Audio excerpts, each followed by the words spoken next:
नमस्ते दोस्तों, आप सभी का स्वागत है हमारे चैनल कहानी और स्टोरी पर। आज हम बात करेंगे श्रीदेवी जी के मौत और उनके जीवन शैली पे। श्रीदेवी का जन्म श्री अम्मा यंगर अयप्पन के रूप में 13 फरवरी 1963 को भारत के वर्तमान तमिलनाडु के शिवकाशी के पास मीनमपट्टी गांव में अयप्पन और राजेश्वरी के घर हुआ था। उनके पिता शिवकाशी तमिलनाडु से एक वकील थे, जबकि उनकी मां आंध्र प्रदेश के तिरुपति से थी। श्रीदेवी की मातृभाषा तेलुगु थी और वह तमिल भाषा में पारंगत थी। उसकी एक बहन और 2 सौतेले भाई हैं। श्रीदेवी ने कॉमेडी ड्रामा इंग्लिश विंग्लिश के साथ फिल्म अभिनय में वापसी की और थ्रिलर मॉम में उनकी 3 सवीं और अंतिम फिल्म भूमिका थी। उन्होंने दोनों प्रदर्शनों के लिए प्रशंसा अर्जित की और बाद में उन्हें मरणोपरांत सर्वश्रेष्ठ अभिनेत्री के राष्ट्रीय फिल्म पुरस्कार से सम्मानित किया गया। श्रीदेवी ने 4 साल की उम्र में 1967 की तमिल फिल्म कंधन करुणाई में एक बच्चे के रूप में अपनी शुरुआत की और एम.ए. थिरुमुगम की 1969 की पौराणिक तमिल फिल्म थुनैवन में एक बच्चे के रूप में मुख्य भूमिकाएं निभानी शुरू की। ऑन स्क्रीन वयस्क के रूप में उनकी पहली भूमिका 1976 में 13 साल की उम्र में तमिल फिल्म मुंदरू मुदिचू में आई। अब हम बात करेंगे श्रीदेवी जी की मौत के बारे में, कैसे उनकी मौत हुई और उस बीच क्या क्या घटा। बॉलीवुड में चांदनी के नाम से मशहूर अभिनेत्री श्रीदेवी ने 24 फरवरी 2018 को दुनिया को अलविदा कह दिया था। उनकी अचानक मौत की खबर सुनकर कोई यकीन ही नहीं कर पाया था कि अब श्रीदेवी हमारे बीच नहीं रही। श्रीदेवी की दुबई के एक होटल के कमरे के बाथटब में डूबने से मौत हो गई थी।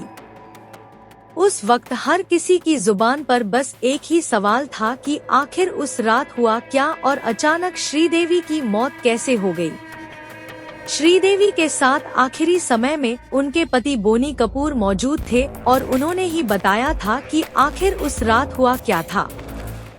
बोनी कपूर, श्रीदेवी और खुशी कपूर एक पारिवारिक शादी समारोह में शामिल होने के लिए दुबई पहुंचे थे, जो कि 20 फरवरी को ही संपन्न हो गई थी।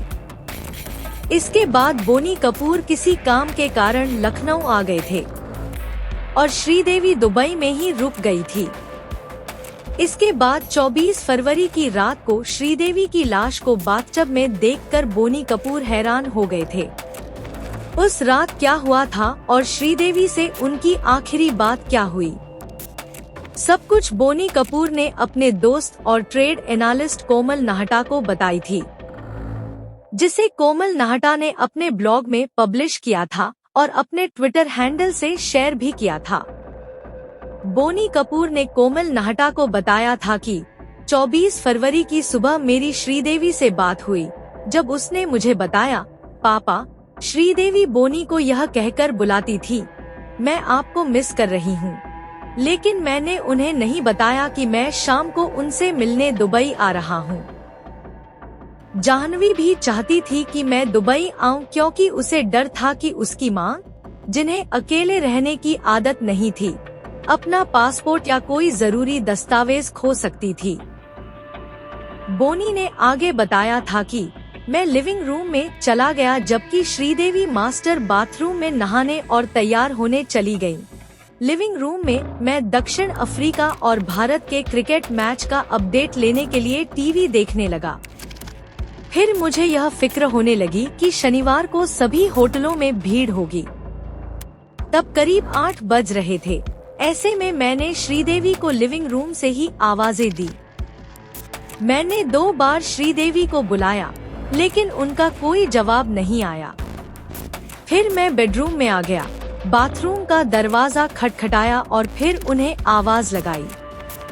अंदर से पानी का टैप खुला होने की आवाज सुनकर मैंने फिर जान कहकर आवाज दी।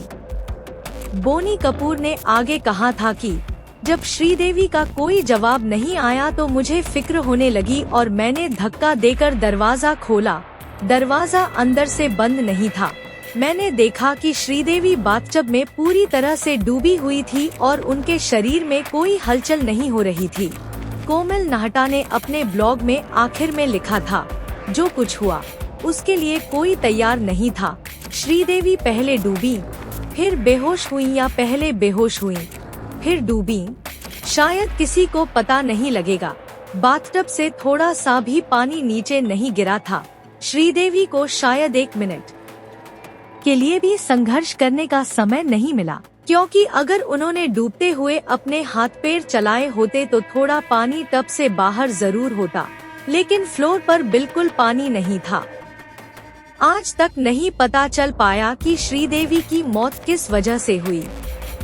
ये मौत भी एक पहेली बनकर रह गई। तो इसी के साथ आज की ये वीडियो समाप्त होती है। अगर आपको हमारी वीडियो पसंद आए तो हमारे चैनल कहानी और स्टोरी को सब्सक्राइब जरूरी कीजिए। धन्यवाद। जय हिंद, जय भारत।